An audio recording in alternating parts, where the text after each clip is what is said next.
Hola, muy buenas tardes, bienvenidos a este espacio. Sin embargo, mi nombre es Mónica Cristerna y me complace en saludarlos a todos ustedes. Les recuerdo que estamos transmitiendo a través de la señal de Radio WAPS por el 1180 de amplitud modulada y por la página de internet mixlr.com/Radio WAPS. También nos pueden ver y escuchar a través de Facebook Live en la Sala Universitaria de Cine o también en Comunicación Radio WAPS, donde nos pueden dejar sus mensajes, sus saludos, sus comentarios. Para nosotros, pues, sería un placer que se pudieran unir con nosotros y estar platicando junto con nuestro invitado del día de hoy.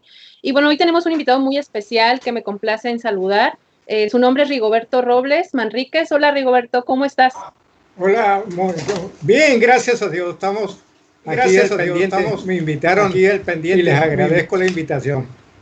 De que gracias por haberla aceptado, y también quiero mandar un agradecimiento a Mike Robles, que es su hijo, por haber hecho posible esta entrevista, que fue ahí el conecte. Y bueno, esta entrevista, déjeme comentarte, Rigoberto, que ya tiene saludos. Ahorita que la compartí en un grupo que se llama Historias de Baja California Sur, y por ahí le mandaron unos saludos. Ahorita los busco para hacérselos llegar y pues que comparta también usted ahí los saludos con estas personas. Y bueno, para iniciar, platiquen, bueno, lo presento. Usted en los años 60 proyectó cine, grabó también en Super 8. Entonces, cuéntenos cómo era en San José del Cabo, cómo era el San José de antaño y cómo fue el inicio de todo esto del cine, ¿no? ¿Cómo llegó usted a proyectar en San José? Y también un poco del contexto, ¿no? Porque sabemos que pues era totalmente diferente a como nosotros hemos estado viviendo ahorita el cine, ¿no? Entonces, me gustaría mucho empezar por ahí, que nos platique cómo era el San José de aquel entonces, en los 60s, y cómo llegó usted a proyectar, ¿no? Cine para los de San José.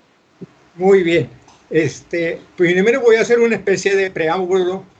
San José del Cabo, yo trabajé como proyeccionista desde los 15 años.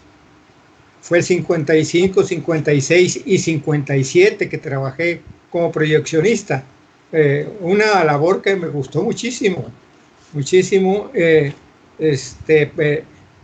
Yo manejaba un proyector y otro compañero otro proyector de 35 milímetros cada uno. Yo creo que primero debo decir que en ese entonces San José del Cabo tendría aproximadamente 2.000, 2.500 habitantes. Era muy chiquito.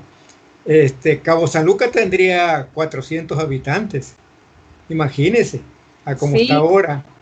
Claro. Y los pueblos que ahora ya se integraron en uno solo estaban lejísimos uno de otro. O sea, es totalmente cambiado. Y el cine, por lo tanto, también era un cine muy primitivo, muy improvisado. No había un local apropiado para cine. Donde está el ayuntamiento municipal ahora, ahí estaba el cine que se improvisó allí. Abajo de la torre, donde está el reloj, ahí estaba la venta de boletos. Y luego al interior había un patio grande. Allí acondicionaron, hicieron un como especie de cerco o corral así grande para poner las butacas de luneta, y con una puertita de acceso, personas que entraban a la luneta, y había una boletera que recogía los boletos, no recibía dinero, recogía los boletos de luneta. Y alrededor de ese asientos de butaca de luneta, alrededor, a los dos lados y en la parte trasera, junto a la caseta de proyección, había no butacas, había asientos hechos de viga, madera de viga de palmeras, muy rudimentarias. Esa era la galería, y la galería se sentaba uno, y si se deslizaba en ella uno hacia los lados, se astillaba uno, se astillaba las pompis y dolía mucho, de manera que no debería de moverse uno allí en esos asientos. Y así la pasábamos. y, durante el día anunciaban por una bocina que estaba arriba, en lo mero alto de la torre del reloj, de lo que ahora es la presidencia municipal. Ahí había unas bocinas y anunciábamos las películas, intercambiando melodías y anunciando la película durante el día. Y no sabíamos pronunciar los nombres de los artistas gringos. Entonces, a veces anunciamos, no falte hoy, pasaremos una gran película, Los Corsarios del Caribe, con Tyrone Power. Así decía, en lugar de decir Tyrone Powers. Y pues, ¿qué sabíamos de inglés nosotros en ese entonces? Nada. Pues sí. Y era chiquito y así es como proyectábamos en ese local improvisado. ¿Y era una carpa o cómo era el local? O sea, no sé, lo visualizo yo como una carpa. No tenía techo, era al aire libre. Ah, era al aire libre. Sí, la presidencia municipal actualmente es un edificio largo, un local largo. Ahí está la oficina y en el mero centro del pavimento, en la plazuela por ahí está la torre alta donde está un reloj arriba y una campana que sonaba. Y está la entrada al cine. Pero ya entrando era un patio al aire libre grande y ahí una área, pero sin techo. Sin techo. La pantalla, sí, hay mucha gente que no lo cree cómo le hacíamos para la pantalla. La pantalla eran 2 postes grandes, enormes. La pantalla medía aproximadamente 8 metros por 8 metros. Eran cuadradas, antes no eran alargadas como ahora. Y la pantalla tenía una manta grande de la misma medida, pero el viento la movía y distorsionaba la imagen. Entonces lo que se hizo fue ponerle palmera como si fuera un techo de una casa. Y ya sobre las palmeras, la pantalla esa grandota, se puso la manta y funcionó perfectamente. Salió una imagen muy nítida, no se movía la manta y así proyectábamos. Así proyectábamos en esa pantalla y la bocina grande abajo, hacia abajo. Y cuénteme, ¿cómo fue que usted llegó a los 15 años a ser proyeccionista? ¿Cómo fue que usted se acercó al séptimo arte y se integró al cine de la comunidad? ¿Cómo fue que usted llegó ahí a dedicarse a este trabajo? Bien, de chamaco yo tenía mucho interés por aprender lo que fuera, lo que fuera. Y tenía un compañero, 2 amigos que también hacían lo mismo, experimentaban con cosas nuevas, tenían ambición por aprender igual que yo. Ellos no les dio por el cine, pero hacíamos cosas increíbles para el año 1955. Algunos nos decían los super sabios por eso mismo. y yo hice un cohete en esa época para lanzarlo al espacio. Uno creó el combustible porque lo copió de una revista científica que se encontró. Hizo el combustible y funcionaba bien. Y íbamos a lanzar ese cohete de la playa, del estero, para no lastimar a nadie. Pero se dieron cuenta los profesores y fueron y le dijeron a nuestros padres que nos íbamos a matar. y nos prohibieron, nos escondieron todo. Nos escondieron el cohete y el combustible, ya no lo hicimos. Pero le cuento esto para que vea las inquietudes que teníamos en esa época, nosotros siendo muy chamacos. Y la inquietud por el cine me dio porque trabajé yo también en telégrafos al mismo tiempo.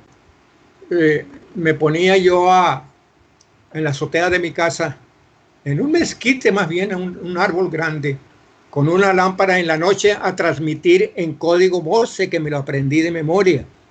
Con la luz transmití en código Morse y mi compañero como a 6, 7 cuadras arriba de su casa con otra lámpara me contestaba en código Morse. Y y lo hicimos también que otro día nos reuníamos para comentar lo que habíamos platicado así y sí resultó que era correcto. Entonces nos daba por aprender cosas nuevas y, y se enteró el director de telégrafos que yo había aprendido código Morse. Entonces me dijo, Rigoberto, tenemos trabajos para ti en telégrafos, para que suplas las vacaciones del personal cuando vaya a salir, que tú lo suples. Y sí, trabajé en telégrafos algún tiempo, supliendo vacaciones y usando el código Morse también allí. Y después seguí yendo a la caseta de cine, no a trabajar, a ver nada más. Sí. Me permitían ver y yo entraba, eran aparatos antiguos, pero muy buenos. El proyector de esa época era muy antiguo, se iluminaba no con una lámpara de alta potencia como ahora, que son modernos, sino que se iluminaba con una luz de arco. Era una luz de arco que se producía con un carbón largo, muy caliente la luz, sumamente caliente. Y tenía una ventanilla chiquita, el depósito la caja donde estaba ese carbón y esa lámpara para iluminar el rollo y llevar la luz hasta la pantalla. Pero tenía uno que ponerse unos lentes oscuros, sí, oscuros, porque de lo contrario podía quedar ciego. Era muy fuerte la luz, como si fuera la luz del sol. Y ya me los ponía y veía la luz muy fuerte, muy potente. Y así transmitíamos con ese tipo de luces muy potente y la imagen muy clara, muy nítida. Por lo y el rollo.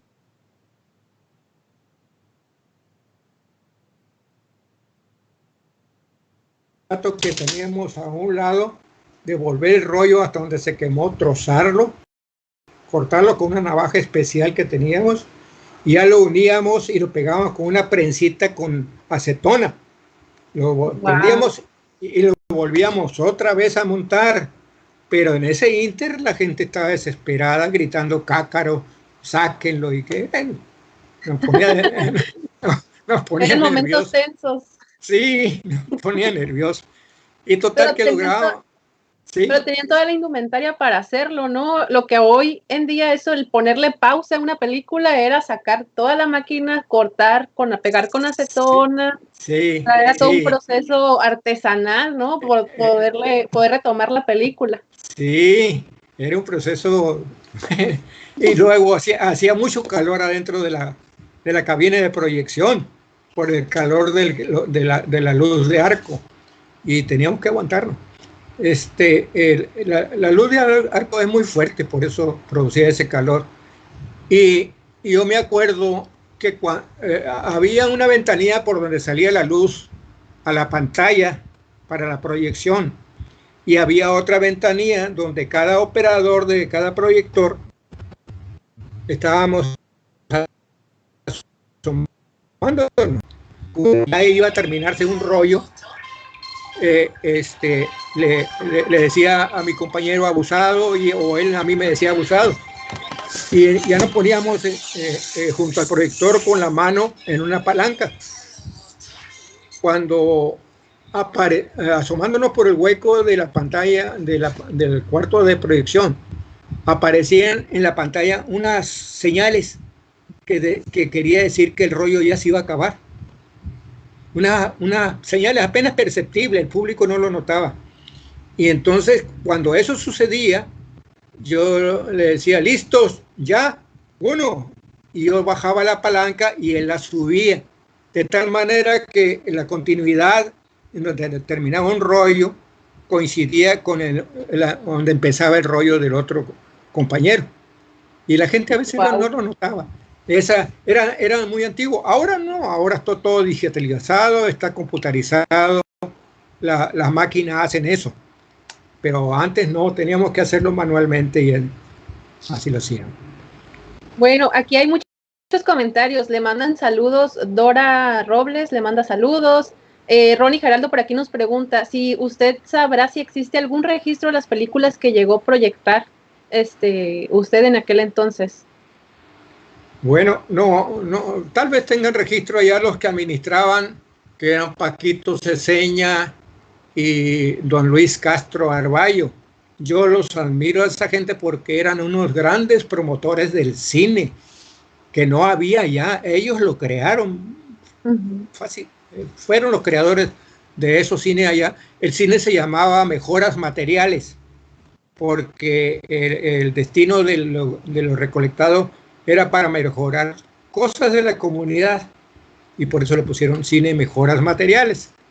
Pero pues tal vez las películas que pasaban, películas de Tarzán con Johnny Weissmuller, me acuerdo, películas de Pedro Infante. Cuando pasaban películas de Pedro Infante se llenaba el cine. Y también películas de vaqueros de John Wayne. Mucho. Wow. Sí, también de Tyrone Power. Y no, muchas películas que había también me acuerdo, había series que no terminaban, quedaban en suspenso para seguirla la semana que entra, volver al cine a ver la continuación de esa serie. Había series de Comando Cody, había series de Flash Gordon. Wow. Eran los héroes de aquella época. Muy bien. También por aquí nos comenta saludos de Olivia Robles y un saludo al maestro Alfonso Álvarez Bañuelos, que también nos comenta por aquí en la transmisión. Dice, como Cinema Paradiso, qué excelentes recuerdos compartidos. Y fíjese que así, justo así me lo estoy imaginando yo también. Y bueno, platíqueme, usted menciona que el cine se llamó de esta forma, pero ¿cómo influyó en su comunidad la llegada del cine, ya que unía a la comunidad porque todos se reunían a ver tal película, a lo mejor después se comentaban, las series volvían a la semana, las de Pedro Infante se llenaba, pero ¿cómo fue que influyó la llegada de este cine a su comunidad? Influyó muchísimo porque era un gran entretenimiento que antes no teníamos, y la gente pues se aburría un poco o ya estaba acostumbrada y tomaba la vida como normal. Se entretenía oyendo radio, televisión no había. Entonces se entretenía viendo radio, que recibí radio de Sinaloa y no me acuerdo otra, eran como 3 o 4 que se escuchaban perfectamente ahí en San José del Cabo, pero era pura música, pura locución, no había cine. Y llegó el cine, la gente pues se entusiasmó y empezó a ir a ver la película, y cada vez más y más y más y más. Había veces que el cine se llenaba muchísimo cuando había películas que les gustaban. A la gente de ahí le gustaban más las películas campiranas que las películas clásicas o de esas otras que había, que sí se pasaban películas clásicas con Richard Burton, con todo ese tipo de actores, pero la gente iba más con la gente de películas rancheras de campo mexicanas, claro. La que iba más, sí. Y me contó por ahí Miguel Robles, el Mike, que también filmaba, también le dio por filmar, por hacer también sus videos, sus grabaciones. Cuéntame. Sí, más en San José del Cabo había eventos. Yo me acuerdo un evento muy importante que se hacía en tiempos de carnaval, muy primitivo también ese festival de carnaval y el desfile. No había a quién copiar, era imaginación de los josefinos, como lo quisieran hacer, y salía bien. Y yo filmaba esos desfiles de carnavales, de los carros, carros alegóricos arreglados, sencillamente, pero arreglados. Y la reina del carnaval y todo.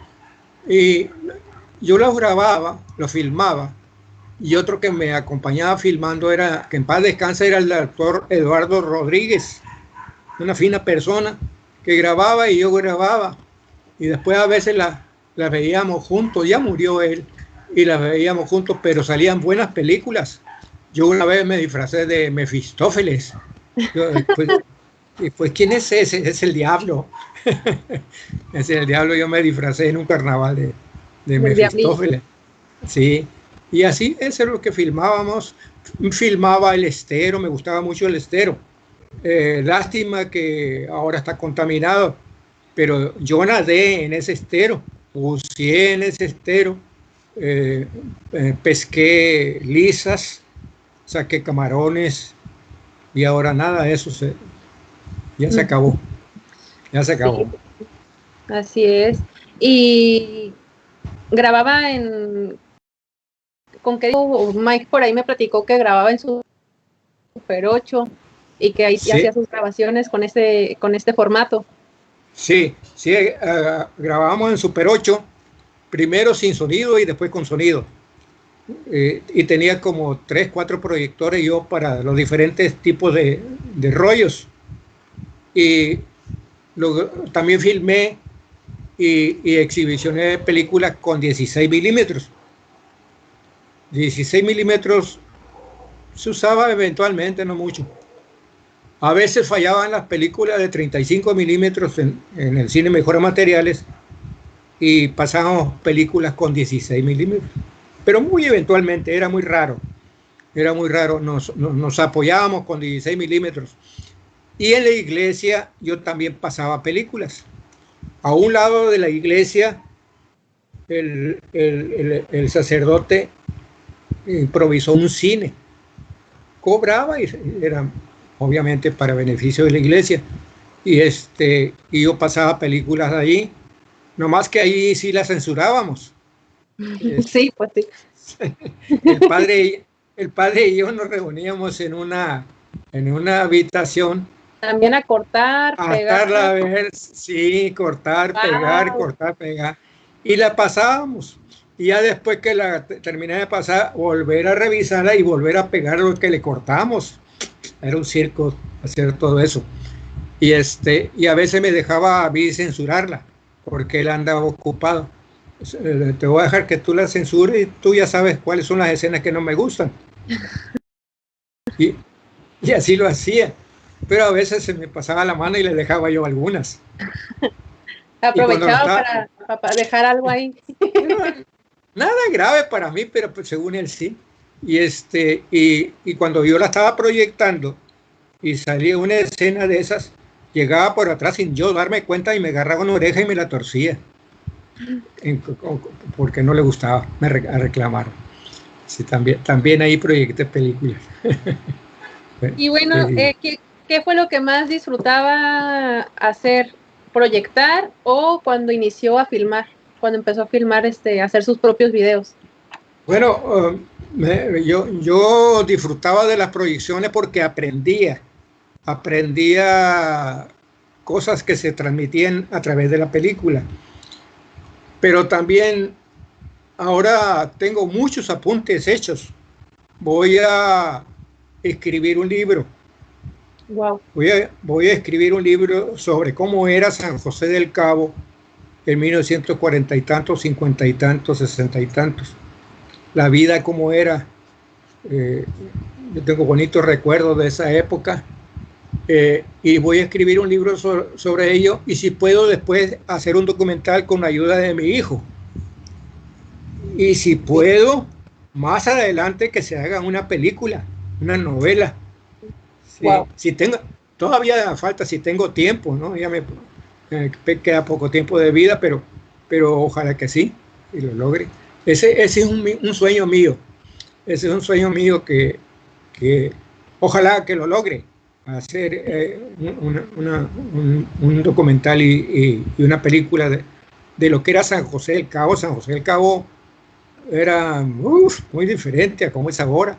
Se hacían 12 horas de La Paz a San José del Cabo y viceversa. Salíamos a las 6 de la mañana y llegábamos a las 6 de la tarde para podernos trasladar de un lugar a otro. Y teníamos que llevar pico, pala y asadón, porque cuando llovía se hacían zanjas y el carro no podía pasar hasta que arreglábamos. Era un circo para viajar. Y las películas las teníamos que devolver al día siguiente que las pasaban. No había aviones. De La Paz sí, pero algunas venían de Guadalajara, algunas de Culiacán, algunas de Tijuana, algunas de la Ciudad de México, de distintos lados, porque las programaban la distribuidora de películas de la Ciudad de México, las programaba las fechas de proyección en cada lugar. Entonces, en una semana podría proyectarla una noche en Culiacán, otra noche en Los Mochis, otra noche en La Paz y otra noche aquí en San José, y rápido devolverla. Yo a veces tenía que devolverla a Aguascalientes, tenía que devolverla a Colima, a Mazatlán, según donde me ordenaba. No lo hacía yo eso, pero sí las preparaba para que las devolviera. Y tenía que devolverse regresada la película, porque de lo contrario iba a llegar al revés. Entonces teníamos que regresarla para que allá nomás llegaran y montaran y a pasarla. Claro. Era obligación regresarla. Regresarla así. Sí, era como un circuito, ¿no? Lo que le llaman circuito. Agarraba la distribución y se iba por todos lados, ¿no? Sí, así es. Era un circuito y la película iba y venía. Sí. Pues bueno, muy interesante su charla y me encantaría quedarme platicando. Le voy a decir a Mike que me invite a platicar sobre el documental. Porque bueno, ya se me va a acabar el tiempo, pero agradecerle por la entrevista. Muy bonitos recuerdos y qué padre trabajo, la verdad. Es muy de añorar, ¿no? Esos espacios a los que a uno no les tocó vivir, pero que a través de los recuerdos de otra persona uno puede transportarse, ¿no? A esos lugares, aunque no tengamos ni idea, ¿no? De cómo era. Pero la verdad es que muy bonita la plática. Sí, gracias. Sí, son recuerdos muy bonitos. Pues los llevo en toda mi vida, me los voy a llevar, porque yo aprendía mucho, más todavía viendo las películas. Y aparte de que era un tiempo en que para nosotros era un orgullo, yo me sentía muy orgulloso, muy satisfecho de brindar ese servicio a la comunidad. Y hasta me servía porque algunos me respetaban, otros se burlaban de mí, me decían cácaro y todas esas cosas, ¿no? Pero sí, tengo una gran satisfacción de haber pasado por eso. Sí, claro. Muchas gracias por la entrevista y rápidamente le mando saludos de aquí. Dice Marco Aguilar, saludos desde Loreto a la familia Robles. También Norma Bareño, excelente plática y saludos. Olivia Robles también le mandan muchos saludos. Hay mucha gente aquí mandándole saludos y que está muy contenta de haberlo escuchado el día de hoy. Muchas gracias. Gracias. Muchas gracias, Mónica. En lo que yo les pueda servir con todo gusto, todas sus órdenes. Muchísimas gracias. Hasta luego. Hasta luego. Bye bye. Y bueno, nos pasamos un poquito del tiempo porque tuvimos pues la plática excelente con Rigoberto Robles. Nos contó todos sus recuerdos acerca de cómo fueron los años finales de los 50, principios de los 60 en San José del Cabo, cómo llegó el cine y cómo el cine influyó mucho tanto en su vida personal como en la comunidad. Repito otra vez el agradecimiento a Rigoberto Robles por haber aceptado esta entrevista y también a todos los que nos sintonizaron el día de hoy. También un agradecimiento a Mike Robles, que fue el enlace, que es hijo de Rigoberto y que fue el enlace para esta entrevista. A Brisa Mendoza por estar en los controles y pues también a todos ustedes por habernos sintonizado el día de hoy. Mi nombre es Mónica Cristerna y los veo el próximo lunes en un capítulo más de Sin embargo.